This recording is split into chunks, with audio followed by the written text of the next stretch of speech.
3 दिनों से जो चर्चा इस सदन में चल रही थी, तो मैंने नेता प्रतिपक्ष का भाषण सुना और विपक्ष का भाषण सुना, तो मैं तो किम कर्तव्य विमूढ़ हो गया कि मुझे यही नहीं समझ आ रहा था कि सरकार किसकी बनी।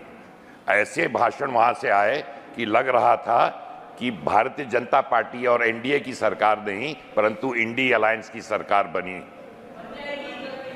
और जिस तरह का इनका उद्बोधन रहा, प्लीज सीट पर बैठ कर ना बोले, सीट पर बैठ साफ कर ना तौर से बोले। कहना चाहता हूं सभा महोदय, उपसभापति महोदय, ये जो सदमे में है रिजल्ट के बाद से, मैं समझता हूं देश का भविष्य और अच्छा होगा कि उस सदमे से निकले और साफ तौर से उनको पता चलना चाहिए।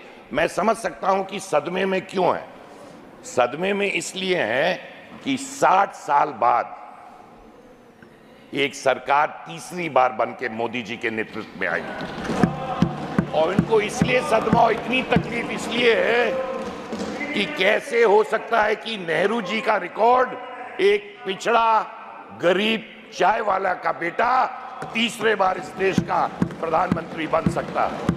इसलिए इनको बड़ी चिंता सता रही है और जब तक इस सदमे से नहीं निकलेंगे तो तब तक, और जिस तरह की चर्चाएं इस हाउस में हमने देखी, मैं साफ तौर से कहना चाहता हूं कि इनको एक बार फिर से रिजल्ट को अच्छी तरह से परख लेना चाहिए। देश में जो रिजल्ट आए हैं, 99 सीट कांग्रेस पार्टी ने जीती, 99 सीटें, जो 18% सिर्फ होता है।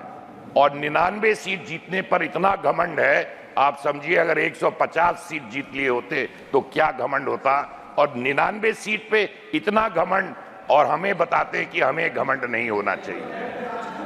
और यहां मुझे बड़ी खुशी हुई सभापति महोदय जी कि इतने बार इन्होंने प्रभु श्री राम का नाम लिया, अयोध्या का नाम लिया। इलेक्शन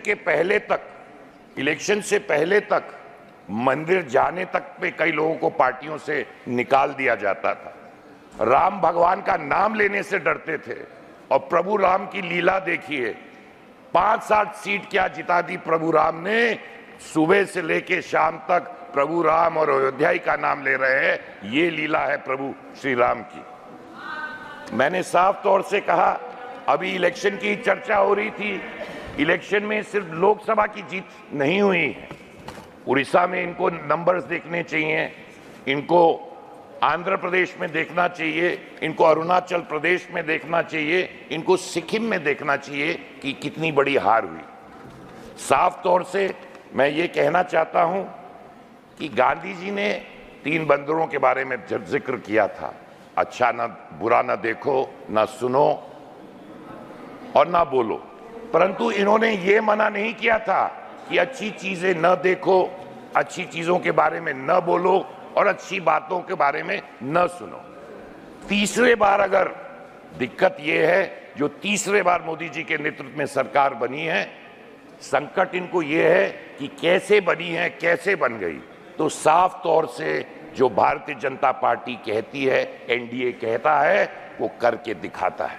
गरीबों का सिर्फ हमने नारे नहीं दिए हैं, गरीबी हटाओ, आज गरीब को हमने सहारा दिया है।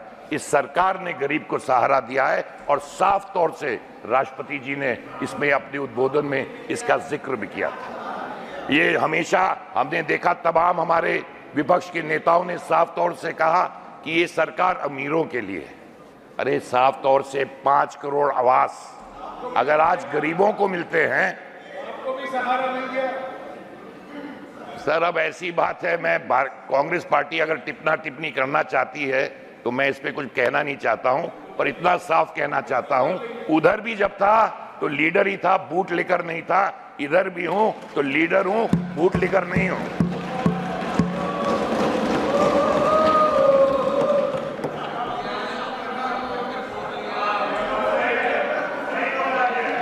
और ये तीसरे बार हम क्यों वापस आए हैं?